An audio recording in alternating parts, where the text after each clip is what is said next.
Salida, ladies and gentlemen, my name is Jim and welcome to the Sounds German review for the new Sotiria album, Hallo Leben.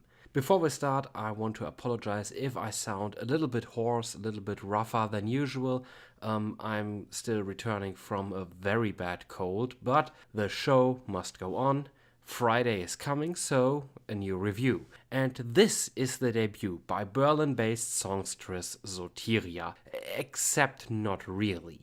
While this is her first output under this name, she was the vocalist for a pop-rock band called Eisblume back in the day. They got a lot of push due to the fact they covered a Subway to Sally song, they released 2 albums that were moderately successful even, and then were never heard from ever again. But Eisblume had a certain catchiness to them, and they were certainly not the worst at what they were doing.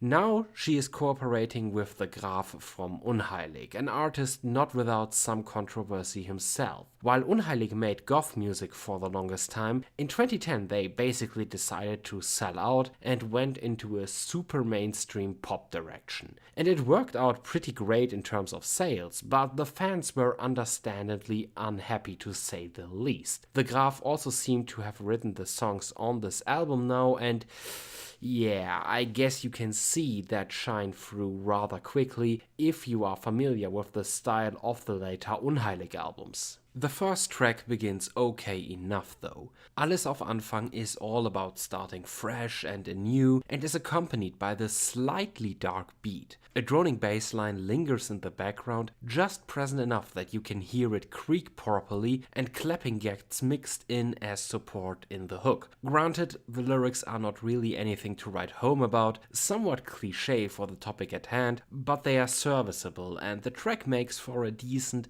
catchy opener. What follows in the eponymous track Hallo Leben, which is one of the songs on this album that also actually features vocals from the Graf himself, and from here on out the album quickly deteriorates in possibly the worst way possible. Now, Schlager and its modern counterpart, the Schlager pop, is something I would say is actually very specific to Germany. At least I have never seen it being produced anywhere else. But all the hallmarks of that genre can be found on here for the rest of the album. First of all, the compositions are simply boring. You will find nothing exciting happening on this album in that regard. Even with all the goodwill in the world, the songs are boring as sin. Of course, this is also typical for a genre that is aimed at the most mass market appeal, especially with an older target audience like Schlagerpop is. You get softly played drums that are maybe even more subdued in the mix to take any hardness out of them.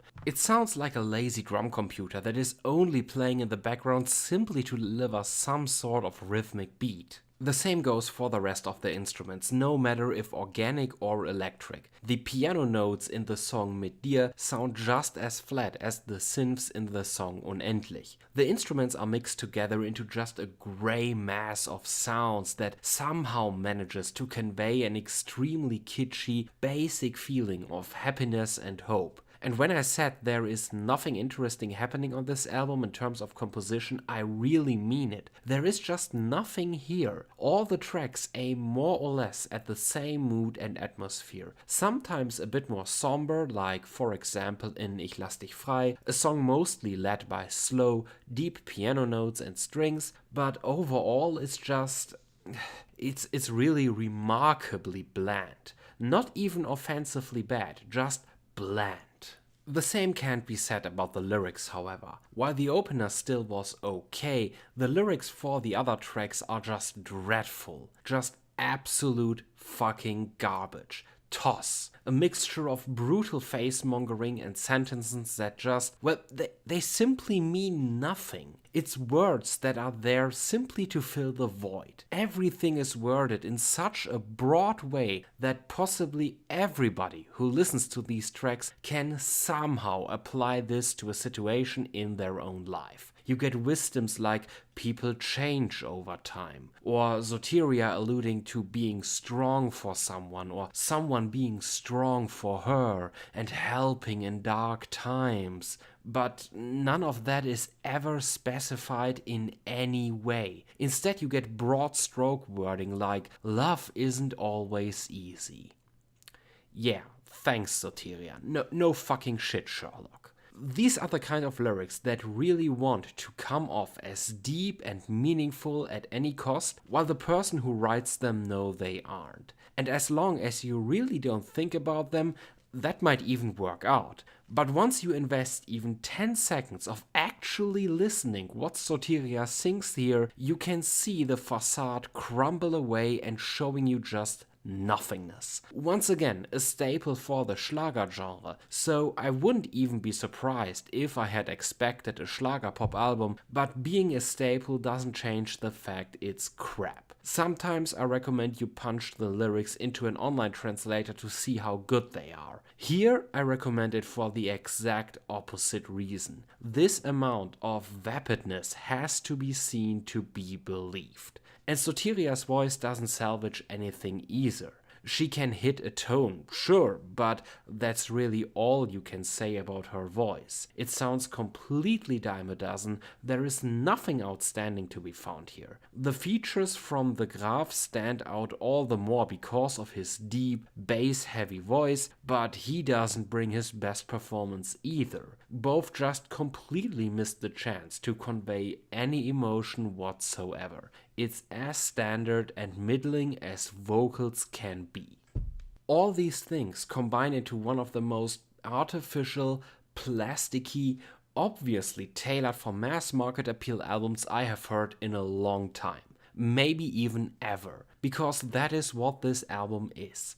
Everything has this feeling to it of being fake, this strange, artificially crafted atmosphere. It doesn't feel like a piece of art, but like a product. And make no mistake, I'm sure this thing will garner a big success with an audience I estimate to be, well, let's just guess 50 plus. An audience that doesn't want exciting or new or progressive elements in their music. They just want something that sounds nice and soft and safe. An audience that doesn't want to think about the lyrics they are hearing, they just want to get this fuzzy feeling inside because they hear something that gives them a good feeling and some positive reinforcement. And if you are that kind of listener, and more power to you, Hallo Leben makes for a fantastic album for you. But only then. So, as a conclusion, I already had a somewhat bad feeling when I heard that the Graf was involved in this, but the result is even worse than what I anticipated. There is just nothing redeeming about this album. I feel it succeeds at what it tried to do, and it's still crap. Unless you are into the most bland, boring, shallow kind of pop, I just can't recommend this album. I expected a pop album. I hoped slightly for a pop rock album, and instead I got a Schlager pop album that doesn't even have the decency to end quickly, with almost an hour of playtime. Over an hour of runtime if you count in the 3 live recordings at the end, which I just didn't. Unless you are in the category of music listener I described just one paragraph before this, just stay away from this. Stay away forever. So, I hope you enjoyed this review, and if you did, leave a like for the video or just subscribe to the channel if you haven't already and want more reviews for bands and artists you have probably never heard of before. If you have listened to the album, let me know with a comment what you thought about it, and if you want to check it out now, you can find all the relevant links in the description below. You can also find my social media accounts linked there. If you want to check out some random music, I do post at least one music video per day there. Thank you very much for watching, I hope to see you again next time. Have a nice day, Salida.